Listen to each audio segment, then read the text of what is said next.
Facility बताइए government की क्या है टूरिस्ट के लिए? हालात ठीक करना। कौन से कौन हालात किसने ठीक किए वो अलग बात है। किसने ठीक किया, मैं आपसे समझना चाहती हूँ। आप यहाँ के एमएलए कैंडिडेट हैं, हालात यहाँ पे किसने ठीक किया? लोगों ने खुद ठीक किए। हमने खुद अपने हालात ठीक किए।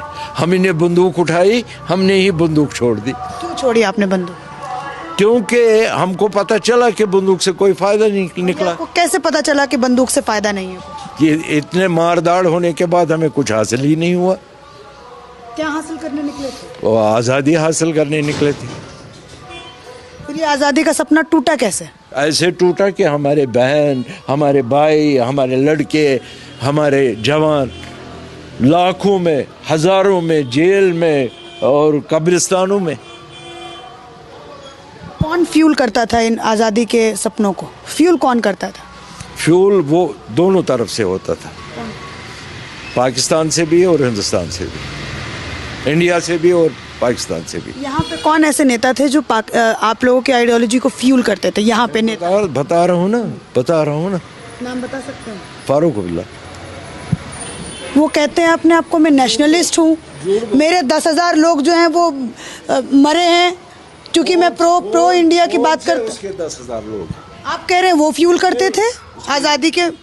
उसके इतने औलाद हैं 10,000। वो तो कौरव और पांडवों से भी आगे निकल गया। कौन से उसके 10,000 आदमी मर गए? मैं उससे आपके वसासत से एक सवाल करना चाहता हूँ। फारूक साहब को अगर याद होगा कि दिल्ली से जब यहाँ मिलिटेंसी पीक पर थी, दिल्ली से होम मिनिस्ट्री से वो पैसा लाते थे अपने वर्करों के लिए। उनके पास खाना नहीं, वो बाहर निकल नहीं सकते, वो माइग्रेंट हो गए, वो जम्मू में बेरोज़गार हैं, खाने पीने के बगैर हैं। वहाँ से पैसा लाते थे होम मिनिस्ट्री से। वो पैसा कहाँ गया? किसी को मिला? क्या कहता है फारूक अब्दुल्ला? मेरे सामने मैंने खुद, आपने भी कहा मेरी उम्र 77 है, फारूक में मुझसे 3-4 साल बड़ा है। लाल चौक में जब शेख अब्दुल्ला ने इंदिरा गांधी के साथ अकार्ड करने के बाद हुकूमत संभाली, उनका इस्तकबाल किया गया। लाल चौक में लोग उनको बेवकूफ़ बनाया। उन्होंने सोचा पता नहीं शेख अब्दुल्ला ने क्या लाया होगा। उन्होंने वही लाया, एक कुर्सी चीफ मिनिस्टर की, वज़ीर आज़म की नहीं।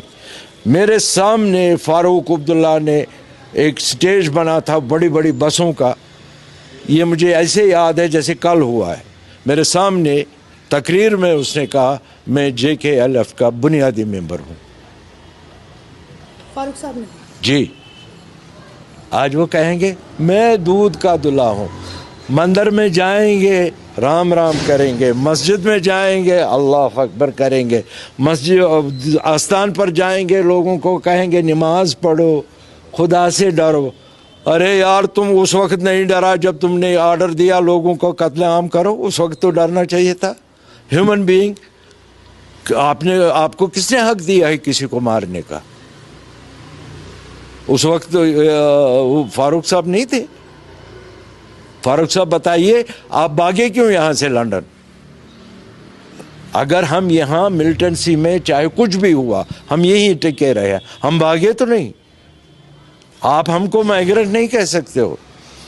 और दूसरी बात में दावे के साथ कह सकता हूँ, हमारी कम्युनिटी में से एक भी आदमी बाहर जम्मू तक नहीं गया, माइग्रेशन नहीं किया, हम यहीं रहे। फारूक साहब कहाँ? लंदन में बैठे अपने बच्चों को लेकर। आज तो ये हालत है। अब पहले शेख अब्दुल्ला, उसके मरने के बाद अब फारूक अब्दुल्ला के बाद उसका बेटा उमर अब्दुल्ला। कल मैं अपनी कॉन्स्टिट्यूंसी में टूर कर रहा था एक तरफ, तो देखा कि उमर अब्दुल्ला के 2 साहिबजादे, इतनी सिक्योरिटी उनके आगे पीछे। हम टिक रहे, भैया हमें जाना है, हमें रास्ता दो। ये नादिरशाही कब तक चलेगी? बादशाही कब तक चलेगी? डायनेस्टी पॉलिटिक्स खत्म होनी चाहिए।